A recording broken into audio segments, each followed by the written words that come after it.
ក្មេងប្រុសម្នាក់នេះត្រូវបានគេចាត់ទុកថាគ្មានប្រយោជន៍ពីព្រោះគាត់អាចប្រើបានតែវេទមន្តផលិតតែប៉ុណ្ណោះហើយគាត់ត្រូវបានពុករបស់គាត់និរទេសខ្លួនប៉ុន្តែវាបង្ហាញថាម៉ាណារបស់គាត់គ្មានដែនកំណត់ដូច្នេះគាត់អាចបង្កើតអ្វីៗស្ទើរតែទាំងអស់ដោយគ្រាន់តែសម័យហើយគាត់បានផ្លាស់ប្ដូរភូមិដែលគាត់បាននិរទេសទៅនោះទៅជាបន្ទាយពេញលេញប្រៀបដូចជាគាត់កំពុងតែលេងហ្គេម Tower Defense រឿងនេះចាប់ផ្ដើមដោយបរិសុទ្ធសាមញ្ញម្នាក់បានចាប់កំណើតឡើងវិញជាក្មេងប្រុសម្នាក់ឈ្មោះថាវ៉ាន់ហ្វឺធីអូហើយនៅពេលដែលគាត់មើលទៅក្រៅបង្អួចអ្នកបម្រើរបស់គាត់ឈ្មោះថាធៀលក៏បានប្រាប់គាត់ឲ្យប្រយ័ត្នគាត់បានរៀបរាប់អំពីទេសភាពដ៏គួរឲ្យចាប់អារម្មណ៍ប៉ុន្តែនាងមានការភ្ញាក់ផ្អើលដែលគាត់អាចនិយាយបានយ៉ាងល្អពីព្រោះគាត់មានអាយុត្រឹមតែ2ឆ្នាំប៉ុណ្ណោះយើងដឹងថាគាត់មានការចងចាំអំពីពេលវេលាដែលគាត់មាននៅក្នុងប្រទេសជប៉ុនដូច្នេះគាត់ដឹងថាគាត់បានចាប់កំណើតឡើងវិញនៅពេលដែលវ៉ែនកំពុងតែញ៉ាំអាហារជាមួយគ្រួសាររបស់គាត់ឪពុករបស់វ៉ែនឈ្មោះថាម៉ាគីសចាលប៉ាបានសួរបងប្រុសរបស់វ៉ែនថាតើពួកគេនឹងធ្វើអ្វីនៅថ្ងៃនេះដូច្នេះពួកគេក៏ប្រាប់គាត់ថាពួកគេមានគម្រោងអនុវត្តវេទមន្តរបស់ពួកគេចាលប៉ាក៏សួរដែរថាតើវ៉ែនមានគម្រោងធ្វើអ្វីដូច្នេះវ៉ែននិយាយថាគាត់ចង់សិក្សាវប្បធម៌និងប្រវត្តិសាស្ត្ររបស់នគរហើយឪពុករបស់គាត់ទន្ទឹងរង់ចាំការវិនិច្ឆ័យសមត្ថភាពវេទមន្តរបស់គាត់នៅពេលដែលគាត់មានអាយុ8ឆ្នាំយើងដឹងថាសមត្ថភាពវេទមន្តមានសារៈសំខាន់នៅក្នុងពិភពលោកនេះព្រោះពួកអភិជនពឹងផ្អែកលើវេទមន្តដើម្បីការពារប្រជាជនរបស់ពួកគេហើយធាតុទាំង4ត្រូវបានចាត់ទុកថាល្អបំផុតពួកអភិជនដែលមានសមត្ថភាពក្នុងការប្រើប្រាស់ប្រភេទវេទមន្តផ្សេងទៀតត្រូវបានគេមើលឃើញថាជាការអាម៉ាស់ហើយយើងដឹងថាបងប្រុសរបស់វ៉ែនទាំងអស់សុទ្ធតែមានធាតុមួយក្នុងចំណោមធាតុទាំង4ដូច្នេះចាលប៉ាមានមោទនភាពចំពោះពួកគេបន្ទាប់ពីនោះវ៉ែនសួរធៀលអំពីឧបករណ៍វេទមន្តដូច្នេះនាងក៏ប្រាប់គាត់អំពីគ្រីស្តាល់ហើយនិងត្បូងដែលអាចរក្សាទុកវេទមន្តបានហើយអ្នកអំរាផ្សេងទៀតមិនចង់ជឿថាគាត់អាចយល់ពីនាងបាននោះទេព្រោះគាត់នៅក្មេងខ្លាំងណាស់អ្នកអំរាប្រុសដ៏មានទេពកោសល្យឈ្មោះថាអេស្ប៉ាដាបានឲ្យលំហាត់គណិតវិទ្យាសាមញ្ញមួយទៅគាត់ហើយគាត់អាចដោះស្រាយវាបានដូច្នេះអេស្ប៉ាដាដឹងថាវ៉ែនគឺជាមនុស្សពូកែហើយសម្រាប់ចិត្តធ្វើជាគ្រូបង្រៀនរបស់គាត់វ៉ែនបានចំណាយពេល2ឆ្នាំបន្ទាប់រៀនជាមួយនឹងអេស្ប៉ាដាហើយគាត់មានការប្រកួតជាមួយនឹងធៀលនៅពេលដែលគាត់មានអាយុ4ឆ្នាំប៉ុន្តែនាងអាចគេចពីការវាយប្រហាររបស់គាត់បានយ៉ាងងាយស្រួលហើយក៏រត់ចេញមួយឆ្នាំក្រោយមកវ៉ែនបានប្រយុទ្ធជាមួយទាហានម្នាក់នៅក្នុងការវឹកហាត់ហើយបានយកឈ្នះគាត់ដូច្នេះក្មេងៗដទៃទៀតគិតថាវ៉ែនពិតជាពូកែណាស់មេតបម្នាក់ឈ្មោះថាឌីទទួលស្គាល់ទេពកោសល្យរបស់វ៉ែនហើយគាត់សម្រេចចិត្តបង្រៀនវ៉ែនពីរបៀបប្រើដាវព្រោះគាត់ចង់ឲ្យវ៉ែនក្លាយជាអ្នកគុនដាវដ៏អស្ចារ្យបំផុតរបស់នគរវ៉ែនបញ្ជាក់ថាគាត់នៅត្រូវសិក្សាជាមួយនឹងអេស្ប៉ាដាទៀតប៉ុន្តែឌីសុំទៅជួយអង្វរអេស្ប៉ាដាឲ្យគាត់ហើយសន្យាថានឹងធ្វើស្រាលៗដាក់គាត់ក្នុងអំឡុងពេលវឹកហាត់របស់ពួកគេប៉ុន្តែក្រោយមកវ៉ែនបានដឹងថាវាជាការកុហកព្រោះឌីបានឲ្យគាត់វឹកហាត់ឥតឈប់ឈរហើយថែមទាំងប្រាប់គាត់ឲ្យអង្គុយលើកៅអីស្មើសម័យផងដែរនៅពេលដែលគាត់សម្រាកព្រោះវានឹងធ្វើឲ្យជើងរបស់គាត់រឹងមាំធៀលឲ្យកន្សែងមួយទៅគាត់ហើយគាត់ក៏ប្រើវាដើម្បីជូតមុខរបស់គាត់ខណៈពេលដែលគាត់គិតអំពីរឿងដែលថាគាត់មានភាពសប្បាយរីករាយចាប់តាំងពីគាត់បានចាប់កំណើតឡើងវិញដូច្នេះគាត់ចង់រីករាយនឹងជីវិតរបស់គាត់ដែលបានពេញលេញនោះគ្រប់គ្នាទទួលស្គាល់វ៉ែនជាក្មេងពូកែនៅពេលដែលគាត់មានអាយុ6ឆ្នាំហើយយើងដឹងថាគាត់មិនដែលឈប់វឹកហាត់និងសិក្សាទេដូច្នេះគាត់ក៏អស់កម្លាំងហើយប្រាប់ធៀលថាគាត់ចង់ទៅលេងនៅខាងក្រៅនាងនាំគាត់ទៅផ្សារជាកន្លែងដែលនាងបង្ហាញគាត់ពីសភាពពាណិជ្ជកម្មដ៏ធំប៉ុន្តែពួកគេឃើញបរិសម្នាក់អូសកូនប្រុសរបស់គាត់ហើយវ៉ែនសួរថាហេតុអ្វីបានជាត្រូវចងដៃក្មេងប្រុសនោះដូច្នេះបរិសនោះបញ្យល់ថាគាត់មានគម្រោងលក់កូនរបស់គាត់ធ្វើជាទាសករហើយធៀលនិយាយថាគ្រួសារក្រីក្រល្បីខាងលក់កូនដែលពួកគេមិនអាចចិញ្ចឹមបានព្រោះពួកគេត្រូវការលុយដើម្បីរស់នារីម្នាក់ឈ្មោះថារ៉ូសាលីស្វាគមន៍វ៉ែលមកកាន់សភាពាណិជ្ជកម្មហើយគាត់សួរនាងថាតើក្មេងប្រុសនោះមានតម្លៃប៉ុន្មានឪពុករបស់ក្មេងប្រុសនោះបង្ហាញថាគាត់អាចប្រើវេទមន្តលួចបានប៉ុន្តែរ៉ូសាលីនិយាយថាក្មេងប្រុសនោះមានតម្លៃត្រឹមតែ3កាក់ប្រាក់ធំប៉ុណ្ណោះដែលធ្វើឲ្យបរិសនោះខឹងគាត់វាយកូនប្រុសរបស់គាត់ហើយប្រាប់គាត់ថាពួកគេនឹងទៅហាងផ្សេងប៉ុន្តែវ៉ែនសុំទិញក្មេងប្រុសនោះក្នុងតម្លៃ5កាក់ប្រាក់បរិសនោះយកលុយហើយក៏រត់ចេញខណៈដែលវ៉ែនសួរឈ្មោះក្មេងប្រុសនោះដូច្នេះគាត់ក៏ណែនាំខ្លួនគាត់ឈ្មោះថាខាំស៊ីនហើយវ៉ែនប្រាប់គាត់ថាគាត់អាចទៅបានដោយបញ្យល់ថាគាត់បានទិញខាំស៊ីនដោយសារតែគាត់ចង់ជួយខាំស៊ីនតែប៉ុណ្ណោះវ៉ែនដឹងថាខាំស៊ីនគ្មានកន្លែងណាត្រូវទៅទេដូច្នេះគាត់ក៏ហៅខាំស៊ីនឲ្យស្នាក់នៅក្នុងវិមានរបស់គាត់ប៉ុន្តែអង្គរៈរបស់វ៉ែនបញ្យល់ថាចាលប៉ានឹងមិនទទួលយកខាំស៊ីនចូលក្នុងវិមានទេលុះត្រាតែវ៉ែននាំខាំស៊ីនចូលក្នុងនាមជាទាសកររបស់គាត់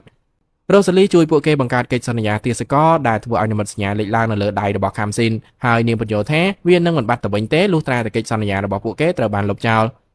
ពួកគេត្រឡប់ទៅវិមានវិញជាកន្លែងដែលខាំស៊ីននិយាយថាឌីកំពុងតែរកវ៉ែនប៉ុន្តែវ៉ែនបានឲ្យនំខូឃីមួយទៅខាំស៊ីនហើយបញ្ជាឲ្យខាំស៊ីនប្រាប់ឌីថាគាត់មិននៅទីនេះទេ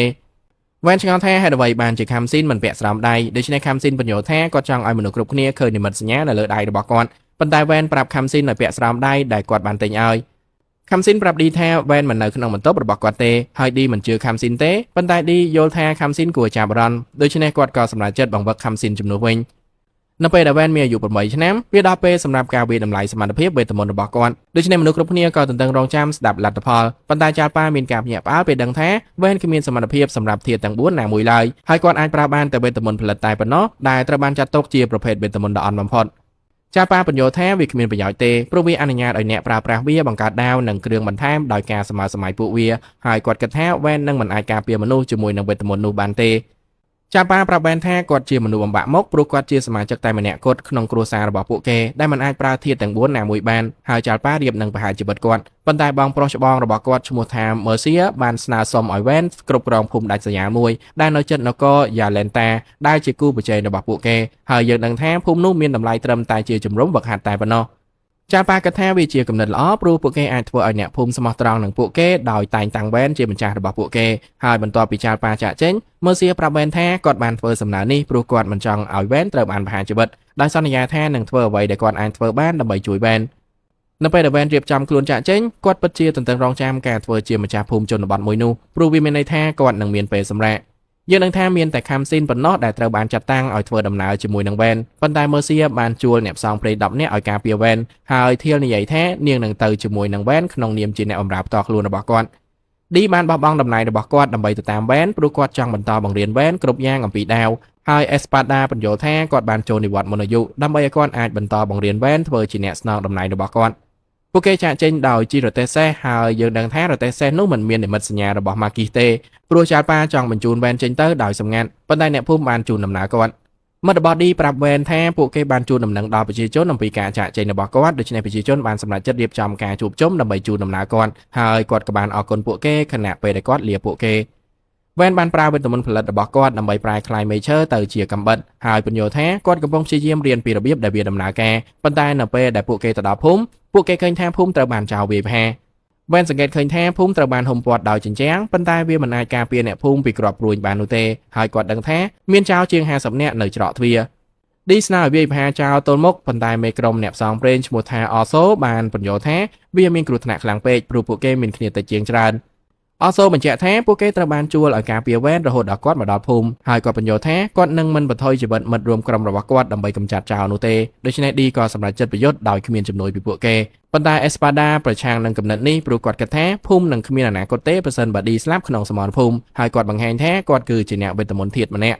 គាត់មានគម្រោងប្រើវេទមន្តធាតុដីរបស់គាត់ដើម្បីបង្កើតជញ្ជាំងការពារហើយប្រាប់អ្នកផ្សងព្រេងឲ្យបាញ់ការវាយប្រហារពីចម្ងាយពីខាងក្រោយជញ្ជាំងដើម្បីឲ្យឌីនិងគ្នារបស់គាត់អាចវាយឆ្មក់ក្រុមចោរខណៈពេលដែលពួកគេមិនចាប់អារម្មណ៍ប៉ុន្តែវ៉ែនប្រឆាំងនឹងគំនិតនេះព្រោះគាត់ដឹងថាអេស្ប៉ាដាមានគម្រោងធ្វើជាអ្នកបញ្ឆោតហើយគាត់ដឹងថាឪពុករបស់គាត់នឹងប្រហារជីវិតគាត់ប្រសិនបើអេស្ប៉ាដានិងឌីបាត់បង់ជីវិតដូច្នេះគាត់ក៏សម្រេចចិត្តធ្វើជាអ្នកបញ្ឆោតជំនួសវិញហើយប្រាប់គ្រប់គ្នាឲ្យធ្វើតាមផែនការរបស់អេស្ប៉ាដាដោយប្រាប់ពួកគេថាគាត់នឹងមិនស្លាប់ទេព្រោះគាត់មានការវឹកវើរបស់ឌីអសូររំលឹកថានៅពេលដែលពួកគេទទួលបានបេសកកម្មដើម្បីការពារវ៉ែនពួកគេទាំងអស់គ្នាគិតថាគាត់ដូចជាពួកអភិជនដទៃទៀតដែលមើលងាយពួកគេប៉ុន្តែវ៉ែនស្រាប់តែបង្ហាញខ្លួននៅចំពោះមុខពួកគេក៏បានអរគុណពួកគេសម្រាប់ការទទួលយកបេសកកម្មនេះហើយប្រាប់ពួកគេថាគាត់នឹងពឹងផ្អែកលើពួកគេដូច្នេះពួកគេដឹងថាពួកគេយល់ខុសពីគាត់អសូសម្រាប់ចិត្តចូលរួមសមរភូមិដោយបញ្យល់ថាគាត់នឹងមិនអនុញ្ញាតឲ្យវ៉ែនបន្ថយជីវិតរបស់គាត់ឡើយហើយអ្នកវេទមន្តឈ្មោះថា Periel បាននិយាយថាពួកគេនឹងទុកចិត្តវ៉ែនជាមួយនឹងជីវិតរបស់ពួកគេព្រោះគាត់មិនដូចពួកអភិជនដទៃទៀតអេស្ប៉ាដាបញ្ជាក់ថាពួកគេនឹងកែប្រែយុទ្ធសាស្ត្ររបស់ពួកគេហើយបញ្យល់ថាគាត់នឹងបង្កើតជញ្ជាំងការពារនិងបាញ់ប្រហារពីចម្ងាយដើម្បីឲ្យអសូនិងឌីវាអាចវាយឆ្មក់ក្រុមចោរទាំងសងខាងគ្រប់គ្នាសម្រេចចិត្តធ្វើតាមផែនការរបស់អេស្ប៉ាដាដូច្នេះគាត់ក៏បង្កើតជញ្ជាំងដីមួយនៅពីក្រោយក្រុមចោរស្របពេលដែលក្រុមចោរបន្តវាយឆ្មក់ភូមិប៉ុន្តែក្រុមចោរស្រាប់តែរងការវាយប្រហារពីខាងក្រោយក្រុមចោរបានឃើញភរៀលជាមួយនឹងក្រុមអ្នកបាញ់ធ្នូដូច្នេះក្រុមចោរក៏បានរត់ទៅរកពួកគេប៉ុន្តែឌីហើយនិងអសូក៏បានចូលមកចាត់ការពួកចោរហើយពួកចោរក៏ភ័យសន្ស្លោពេលដឹងថាពួកគេត្រូវបានឡោមព័ទ្ធពួកគេត្រូវបានពួកទាហាននិងអ្នកផ្សងព្រេងសម្លាប់ដូច្នេះពួកគេក៏ចាប់ផ្ដើមរត់គេចខ្លួនប៉ុន្តែមេចោរបានរត់ទៅវាយប្រហារភរៀលប៉ុន្តែវ៉ែនស្រាប់តែកាត់ជើងរបស់គាត់ហើយខាំស៊ីនបានសម្លាប់គាត់ចោល